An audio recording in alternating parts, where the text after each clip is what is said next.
Question number 1 है विच of the statement is correct. सबसे पहले तो आप ये देखेंगे अगर आपको नहीं समझ आए इस तरह के क्वेश्चन की तो हम इसमें ये देखते हैं कि कौन सी स्टेटमेंट जो है वो करेक्ट नहीं है, वो हम देख लेते हैं। अब जैसे सबसे पहली स्टेटमेंट है virus is a part of software. दूसरे नंबर पे है internet does not allow the virus to spread. तो ये तो स्टेटमेंट गलत होगी। जो पहली स्टेटमेंट है इसमें तो हमें लग रहा है कि ये स्टेटमेंट ट्रू हो सकती है कि virus is a part of software. Number 3 virus is an operating system, ये भी बात दुरुस्त नहीं। और नंबर 4 है virus improves the speed of processing, तो ये भी चीज़ जो है वो रॉन्ग है। इसका मतलब है कि जो सबसे पहली ऑप्शन है ये करेक्ट होगी, वायरस जो है वो पार्ट ऑफ सॉफ्टवेयर होता है। नेक्स्ट है the concept of contact intelligence is derived from.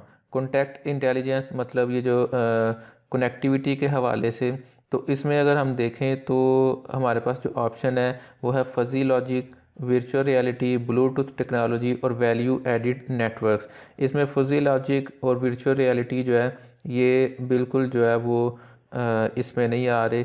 फिर है जी ब्लूटूथ टेक्नोलॉजी, तो ब्लूटूथ टेक्नोलॉजी जो है वो भी कनेक्टिविटी तो है, लेकिन जो अगर डेफिनेशन के लिहाज से देखा जाए तो वैल्यू एडिड जो नेटवर्क्स होते हैं वो कनेक्ट इंटेलिजेंस होते हैं। अब वैल्यू एडिड नेटवर्क्स क्या होते हैं? ये ऐसे नेटवर्क्स होते हैं जो एक बिज़नेस ऑर्गेनाइजेशन, मैं एग्जांपल के तौर पे आपको बताता हूँ कि कोई एक बिज़नेस ऑर्गेनाइजेशन जो है वो किसी दूसरी ऑर्गेनाइजेशन के साथ जो अपना एक प्राइवेट नेटवर्क बनाती है उसे वैल्यू एडिड नेटवर्क कहा जाता है, जो कि कम्युनिकेशन पर्पज़ के लिए यूज़ होती है।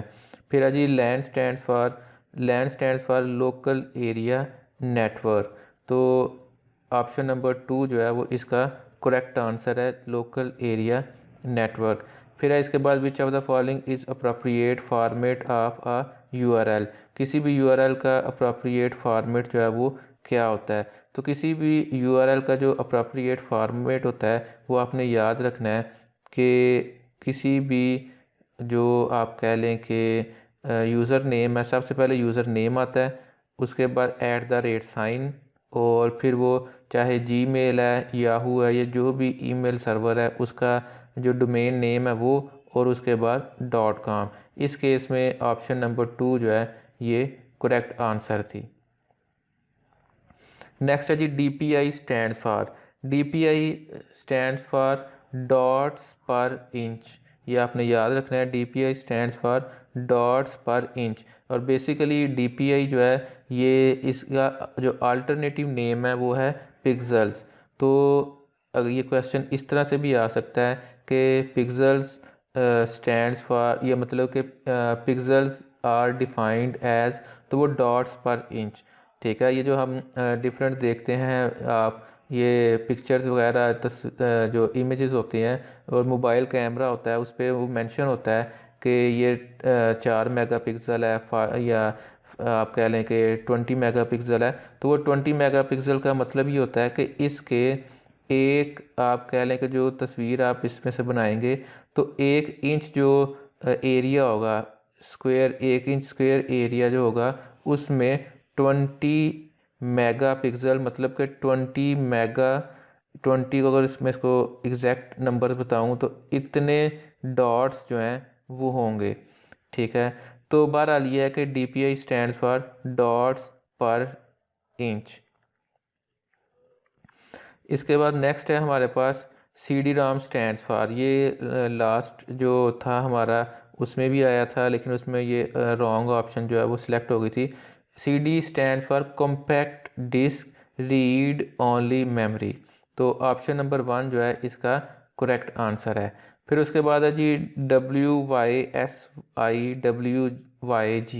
ये एक टर्म है जो बेसिकली यूज़ होती है माइक्रोसॉफ्ट वर्ड के लिए या किसी भी डॉक्यूमेंट फाइल के लिए, और आपने बताना था कि इसकी एब्रीवेशन, ये किस चीज़ की एब्रीवेशन है। तो ये एब्रीवेशन है what you see is what you get. ठीक है, what you see is what you get. Option number जो 1 है वो इसकी करेक्ट ऑप्शन है। मतलब क्या है?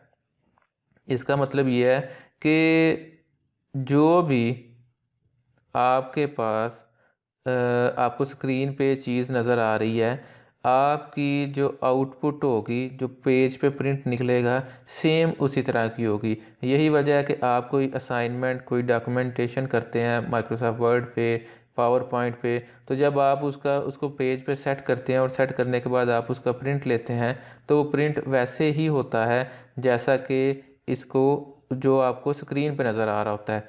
फिर उसके बाद है जी, a keyboard has at least, आपने बताना है कितनी कीज़।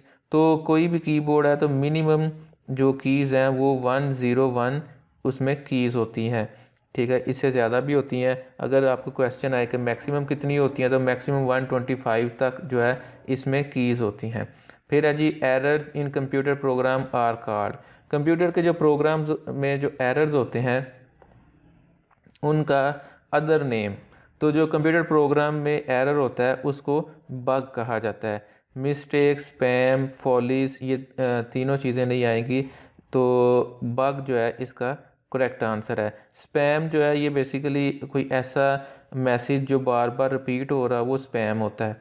तो मिस्टेक तो चले, ये इंग्लिश टर्म है, ये इसमें यूज़ नहीं होगी। फिर है which is the largest unit of storage among the following. इनमें सबसे बड़ा यूनिट जो है वो कौन सा है। ऑप्शन जो हमें दी हुई हैं इसमें हमारे पास है गीगाबाइट, जीबी, किलोबाइट, केबी, मेगाबाइट, एमबी और टेराबाइट, टीबी। तो सबसे बड़ी जो वैल्यू होती है वो टेराबाइट होती है। ये आपने याद रखना है, सबसे बड़ी टेराबाइट होती है, उससे कम जीबी, गीगाबाइट, उससे कम जो है वो मेगाबाइट होती है, और फिर सबसे कम जो है वो किलोबाइट होती है। हमारे पास ऑप्शन है mini board, master board, scratch board और special board.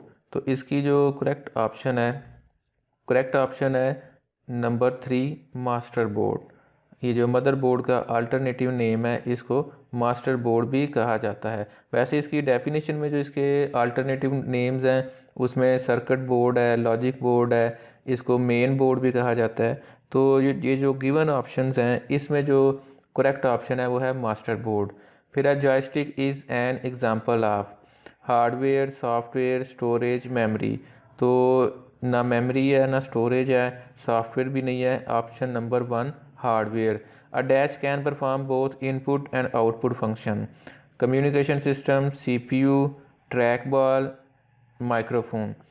Input output function जो है वो इनमें से देखें, ट्रैक बॉल जो है वो इनपुट के लिए है, और जो माइक्रोफोन है ये भी इनपुट के लिए है। तो इसकी जो करेक्ट ऑप्शन है वो है कम्युनिकेशन सिस्टम। जो आपका कम्युनिकेशन सिस्टम है वो बोथ इनपुट आउटपुट जो फंक्शन है वो परफॉर्म कर सकते हैं। मतलब जैसे आपका एक कम्युनिकेशन सिस्टम है, वो डाटा सेंड भी करता है, डाटा रिसीव भी कर सकता है, तो वो इनपुट आउटपुट दोनों फंक्शंस परफॉर्म करता है।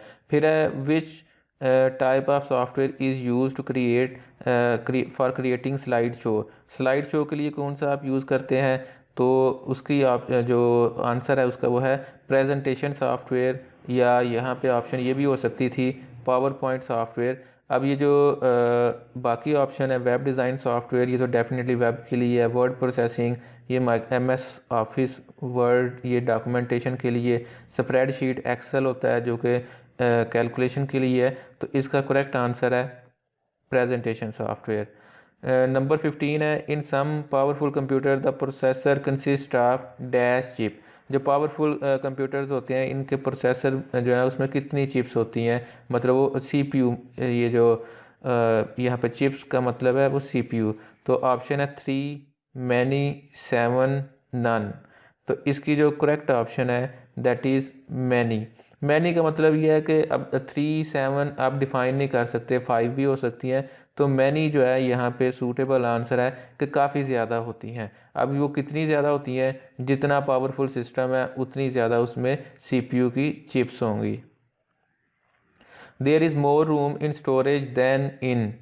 स्टोरेज से ज़्यादा जो रूम है वो किस में होती है, रैम है, रोम है, हमारे पास मेमोरी, ठीक है।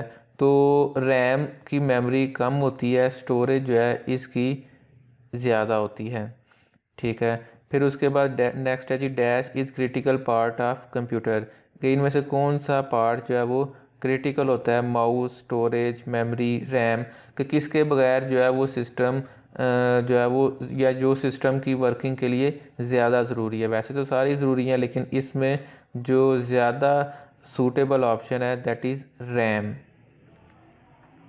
फिर उसके बाद the type of device which is 3.5 inch floppy drive is nothing but, वो मतलब पूछना चाह रहा है कि जो फ्लॉपी ड्राइव जो हमने पढ़ा है कि साइज़ में बहुत स्मॉल होती है, वो क्या होती है, स्टोरेज है, इनपुट है, आउटपुट है, या सॉफ्टवेयर है।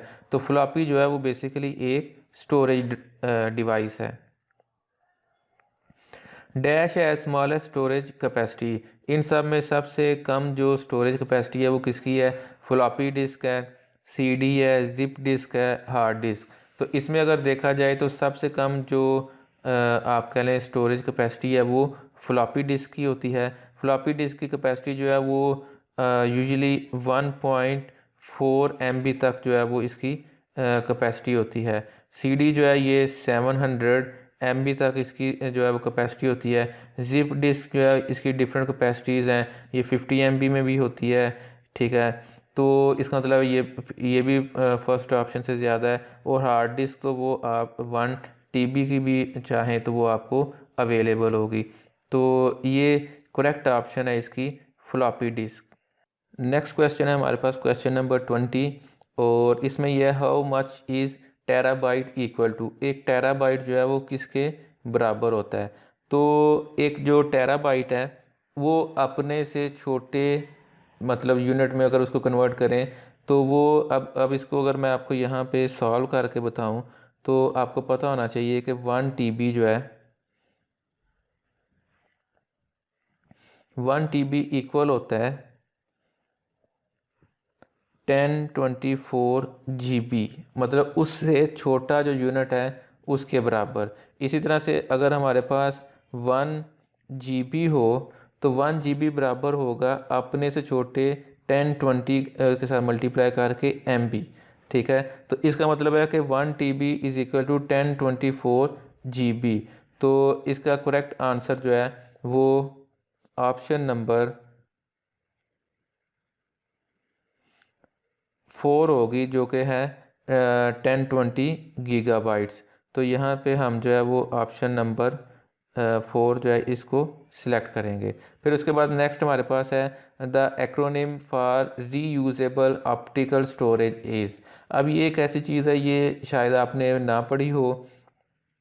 तो रीयूजेबल ऑप्टिकल स्टोरेज ये इसका एक्रोनिम क्या बनेगा। अब देखें इसमें सबसे पहले तो आप देखें डीवीडी का आपको पता है क्या होता है, रोम का आपको पता है क्या होता है। अब RW और ROS में से ही कोई ऑप्शन होगी, तो हमने बनाना क्या है, रीयूजेबल ऑप्टिकल स्टोरेज। तो रीयूजेबल ऑप्टिकल स्टोरेज जो है वो तो फिर डेफिनेटली ROS से ही बनेगा। तो करेक्ट आंसर है ROS। फिर उसके बाद नेक्स्ट है the to enable the computer to read the disk it is inserted in. जो डिस्क है मतलब CD है वो रीडेबल बनाने के लिए या उसको रीड करने के लिए कहाँ पे आप उसको इंसर्ट करते हैं, memory, CPU, ALU, disk drive. तो correct answer definitely disk drive, कि आप वो जो CD रोम जिसको हम कहते हैं या CD ड्राइव कहते हैं, वहाँ पे आप CD डालते हैं, वहाँ पे जो है आप डाल के CD तो इसको रीड कर सकते हैं। नेक्स्ट है the storage device that can be transported is, वो स्टोरेज डिवाइस जिसको आप ट्रांसपोर्ट कर सकते हैं, एक जगह से दूसरी जगह जो है वो मूव हो सकती है।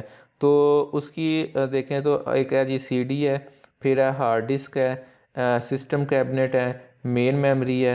तो मेन मेमोरी और हार्ड डिस्क तो बिल्कुल फिक्स होते हैं, सिस्टम कैबिनेट भी इसमें नहीं आएगी। तो ऑप्शन है CD वो या डिस्केट जो होती है जैसे फ्लॉपी है, ये वो स्टोरेज डिवाइसेस हैं जिनको आप एक जगह से दूसरी जगह पे मूव कर सकते हैं, ट्रांसपोर्ट कर सकते हैं। फिर नेक्स्ट है हमारे पास the non volatile storage is, non volatile storage जो है वो कौन सी है। तो इसमें अब ऑप्शन है magnetic tape, floppy disk, compact disc, all of the above. तो नॉन वोलेटाइल वो है कि जिसमें डाटा स्टोर करने के बाद अगर आप उसे पावर सप्लाई देना बंद कर दें, मतलब सिस्टम ऑफ कर दें, तो उसमें से डाटा इरेज नहीं होगा। तो वो तो इन तीनों में से नहीं होगा। सीडी का भी डाटा उसमें रहता है, फ्लॉपी का भी, मैग्नेटिक टेप का भी। तो करेक्ट ऑप्शन है all of the above. Saving data and instruction to make them readily available is the job of. Data को स्टोर या इंस्ट्रक्शंस को स्टोर करना और ज़रूरत पड़ने पर उन्हें रेडी टू यूज़ रखना, ये किसका काम है? Storage unit, cash unit, input unit, output unit. तो चूँकि ये सेविंग हो रही है, स्टोरिंग का काम है, तो डेफिनेटली स्टोरेज यूनिट ये करेगा। फिर है विच of the following is used in main memory. Main memory में कौन सी चीज़ यूज़ होती है? S RAM, P RAM, D RAM और डी डी आर। अब ये इसमें डी रैम भी आ रही है और एस रैम भी। तो आप इसमें से देख लें कि अगर आपने इन दोनों में से जो भी करेक्ट आंसर लगाया है, दोनों जो है वो करेक्ट कंसीडर होंगे, क्योंकि दोनों जो हैं वो मेन मेमोरी की टाइप्स हैं। फिर है जी which storage type is used in modern digital cameras, mobile phones, MP3 players. MP3 player, mobile phones या ये जो कैमरास हैं उनमें कौन सी चीज़ स्टोरेज के लिए यूज़ होती है? सिंपल सा आंसर है कि हम इसके लिए मेमोरी कार्ड यूज़ करते हैं। ठीक है, तो फ्लैश मेमोरी कार्ड जो है वो इसकी करेक्ट ऑप्शन है। नेक्स्ट है जी the representation of octal number 532.2।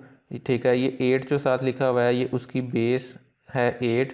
तो वो कह रहा है कि इसको डेसिमल में कन्वर्ट करें। तो डेसिमल में कन्वर्ट करने का तरीका हमने पढ़ा हुआ है, इस पर एक डिटेल हमने लेक्चर लिया था जिसमें हम इसको नंबर्स को पोजीशनिंग करते थे। पोजीशनिंग करने के बाद बेस को पावर से मल्टीप्लाई करके और फिर नंबर के साथ मल्टीप्लाई करके ऐड करते थे। तो वो सारा कुछ जो है वो करने के बाद इसका करेक्ट आंसर जो है वो 346.25 जो है वो करेक्ट आंसर आएगा। फिर उसके बाद है जी the largest 2 digit hexadecimal number, के 2 डिजिट्स को मिला के सबसे बड़ा हेक्साडेसिमल नंबर कौन सा होगा? तो ये एक चीज़ आपने याद रखनी है कि क्योंकि देखें f जो है वो होता है 15 के बराबर। तो इसमें FE है, तो पहला 15 है और 14 है। यहाँ पे 15 और 15 और ये जो है वो 13 है, और ये 14 और 15 है। इसको अगर यहाँ पे देखें तो ये सबसे बड़ा नंबर, कोई भी कहीं पे भी अगर आपसे पूछा जाए कि लार्जेस्ट हेक्साडेसिमल नंबर, तो वो FF होगा।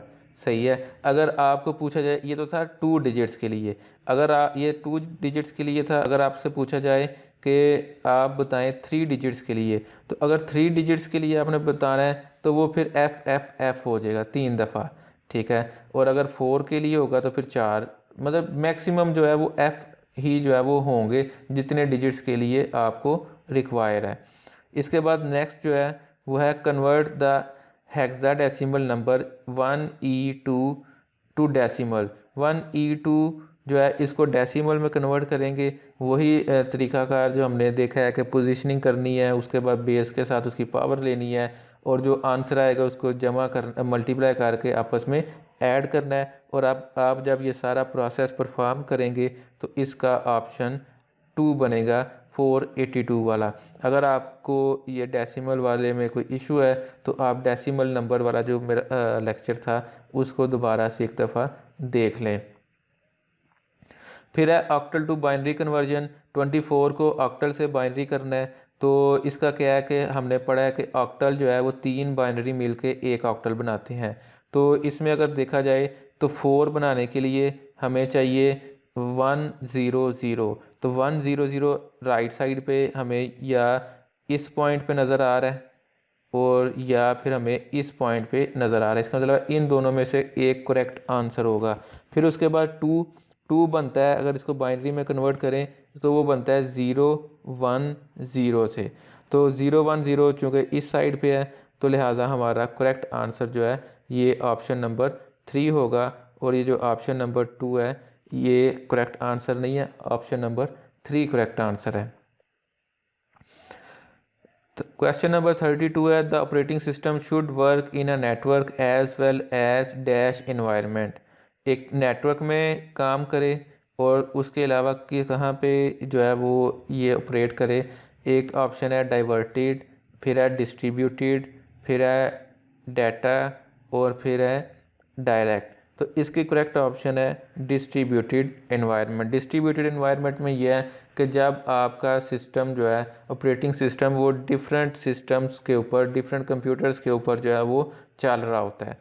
फिर है system level security is offered by the dash in multi user environment. जहाँ पे मल्टीपल यूज़र इन्वायरमेंट हो तो आप उसको कैसे सिक्योर करेंगे? डेफिनेटली पासवर्ड से। एक जैसे एक कंप्यूटर है, उसके लॉगिन अकाउंट्स आप बनाते हैं तो वो डिफरेंट अकाउंट्स जो बने होंगे उन अकाउंट्स को प्रोटेक्ट करने के लिए हम लोग पासवर्ड यूज़ करते हैं। नेक्स्ट है जी हमारे पास dash give interactive usages of particular application. किसी भी एप्लीकेशन का जो आपको इंटरेक्टिव यूजेज का मतलब है कि जब आप जिसकी मदद से आप उस एप्लीकेशन के साथ इंटरेक्ट कर सकते हैं, इंटरेक्शन कर सकते हैं, वो इंटरेक्टिव यूजेज के लिए क्या चीज़ होती है? और वो होता है इंटरफेस। किसी भी एप्लीकेशन, किसी भी प्रोग्राम, किसी भी सॉफ्टवेयर को यूज़ करने के लिए आपको इंटरफेस रिक्वायर होता है। नेक्स्ट है dash software helps the user to do his work. कौन सा सॉफ्टवेयर जो है वो किसी भी यूज़र को उसका काम करने में हेल्प आउट करता है? पहली ऑप्शन कंप्यूटर, ये तो रॉन्ग हो गई। सिस्टम रॉन्ग हो गई। यूटिलिटी और एप्लीकेशन। यूज़र की जो वर्किंग में हेल्प करने के लिए जो सॉफ्टवेयर होते हैं वो एप्लीकेशन सॉफ्टवेयर होते हैं। ये हमने एप्लीकेशन सॉफ्टवेयर की डेफिनेशन में पढ़ा हुआ है कि ऐसे सॉफ्टवेयर जो यूज़र की ईजीनेस के लिए, फैसिलिटेट करने के लिए उसको बनाए गए होते हैं।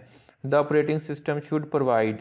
अब ऑपरेटिंग सिस्टम में क्या जो है वो एक फीचर होना चाहिए? Data property, data clarity, data security. तो इनमें से देखा जाए तो सबसे सूटेबल ऑप्शन है data security. In which lab was C++ developed. C++ जो है वो किस लेबॉर्ट्री में डेवलप की गई? तो ये बड़ी फेमस लेबॉर्ट्री है बेल लैब, जहाँ पे बहुत सी दीगर इन्वेंशंस भी हुई थी। तो C++ जो है ये भी बेल लैब्स में ही डेवलप की गई थी। फिर है next question number 38, URL stands for uniform resource locator, uniform resource library, both, none. Correct option है यूनिफॉर्म रिसोर्स लोकेटर। अब URL क्या होता है? किसी भी वेबसाइट का जो एड्रेस होता है वो यूनिफॉर्म रिसोर्स लोकेटर होता है, उसको शॉर्ट फॉर्म में URL कहते हैं। ये आपने अक्सर देखा होगा कि डिफरेंट एड्स में भी उनके एंड पे नीचे लिखा होता है कि हमारा URL है, मतलब यूनिफॉर्म रिसोर्स लोकेटर, कि ये उस वेबसाइट का, उस लोकेशन का एक यूनिक एड्रेस है ये जो कि उसको लोकेट करेगा। फिर उसके बाद हमारे पास है TCP stands for transmission control protocol. यहाँ पे हमारे पास ऑप्शन आ रही है tool control protocol, transmission control protocol, transfer control protocol और नन। तो जो करेक्ट ऑप्शन है वो है ट्रांसमिशन कंट्रोल प्रोटोकॉल। और फाइनली लास्ट हमारा जो क्वेश्चन है that is a television broadcast is an example of dash transmission. 3 तरह की ट्रांसमिशन होती है, हाफ डुप्लेक्स, नंबर 2 सिंप्लेक्स और फिर फुल डुप्लेक्स। एक है सिंप्लेक्स, हाफ डुप्लेक्स और फुल डुप्लेक्स। मैं आपको बारी बारी जो है एक दफ़ा इनका इंट्रोडक्शन दे देता हूँ कि ये क्या होता है। सबसे पहले है सिंप्लेक्स। ये जो सिंप्लेक्स है, सिंप्लेक्स का मतलब है ये एक ऐसी कम्युनिकेशन होती है जिसमें एक साइड से कम्युनिकेशन हो रही है। मतलब अगर मैं आपको ये बताऊं कि अगर इसमें ये एक ऐसी कम्युनिकेशन है कि अगर आपके पास एक सेंडर है, सेंडर का हम नाम रख लेते हैं A, और एक रिसीवर है जिसका नाम है B। तो ऐसी कम्युनिकेशन जिसमें सिर्फ डाटा एक लोकेशन से दूसरी लोकेशन तक सेंड हो सकता है इस तरह से, ये सिंप्लेक्स है। कम्युनिकेशन एक ही साइड पे होती है, वन साइडेड, बोथ साइडेड नहीं होती। जो आपका ये होता है हाफ डुप्लेक्स, हाफ डुप्लेक्स में क्या होता है, कम्युनिकेशन टू वे होती है, ए से बी भी जा सकता है, बी से ए भी जा सकता है, लेकिन सेम टाइम नहीं। सेम टाइम का मतलब क्या नहीं कि जब ए डाटा सेंड कर रहा है तो बी रिसीव कर रहा है, जब बी सेंड करेगा तो फिर ए रिसीव करेगा, दोनों एक दफ़ा में नहीं करेंगे। सिंप्लेक्स की एग्जांपल क्या थी, जो कि ऊपर स्टेटमेंट है, क्वेश्चन है, वो है टेलीविज़न। जैसे आप टीवी यूज़ करते हैं हम, तो टीवी में क्या होता है, आप अगर फॉर एग्जांपल केबल हम यूज़ कर रहे हैं, तो घरों में जो केबल लगी हुई है तो टीवी में डाटा आ रहा है, हम टीवी से केबल वालों को डाटा नहीं भेज सकते, तो ये सिंप्लेक्स है। हाफ डुप्लेक्स क्या है कि जैसे आप किसी को आप समझ लें कि मैसेज करते हैं, अब मैसेज क्या है, आप मैसेज लिख के सेंड कर रहे हैं, अगला रिसीव कर लेता है, वो मैसेज को सेंड करता है, आप रिसीव कर लेते हैं। ऐसे तो नहीं होता कि आप एक मैसेज लिख रहे हैं और वो साथ साथ उधर पढ़ा जा रहा है और वो जवाब दे रहा है, तो ये हाफ डुप्लेक्स है कि कम्युनिकेशन दोनों साइड्स पे हो रही है, लेकिन जो है वो सेम टाइम नहीं हो रही। इसी तरह से नंबर 3 पे होता है फुल डुप्लेक्स। फुल डुप्लेक्स में क्या होता है कि जो कम्युनिकेशन होती है वो दोनों साइड्स पे होती है और सेम टाइम होती है, मतलब कम्युनिकेशन बोथ वे और सेम टाइम हो सकती है। अब इसकी एग्जांपल क्या है, इसकी एग्जांपल मोबाइल पे आप कॉल पे अगर बात कर रहे हैं, तो जब आप कॉल पे बात कर रहे हैं उसी टाइम पे आपको सुनाई भी दे रहा है, उसी टाइम पे आप बोल भी रहे हैं, तो दोनों काम जो है वो सेम टाइम पे हो रहे हैं, वो फुल डुप्लेक्स होता है। तो बहरहाल इस केस में हमारे पास जो करेक्ट ऑप्शन बन रही थी वो थी टेलीविज़न के लिए जो ऑप्शन बन रही है वो है सिंप्लेक्स, मतलब कि एक साइड पे कम्युनिकेशन होगी सिंप्लेक्स में। तो ये आज का हमारा टेस्ट था जो आपने मार्क कर लिया होगा अपना। अब आपके जो जो जितने जितने मार्क्स इसमें से बन रहे हैं वो आप कमेंट्स में मुझे बता दें, ताकि मुझे थोड़ा सा आइडिया हो जाए कि क्या प्रोग्रेस रही है।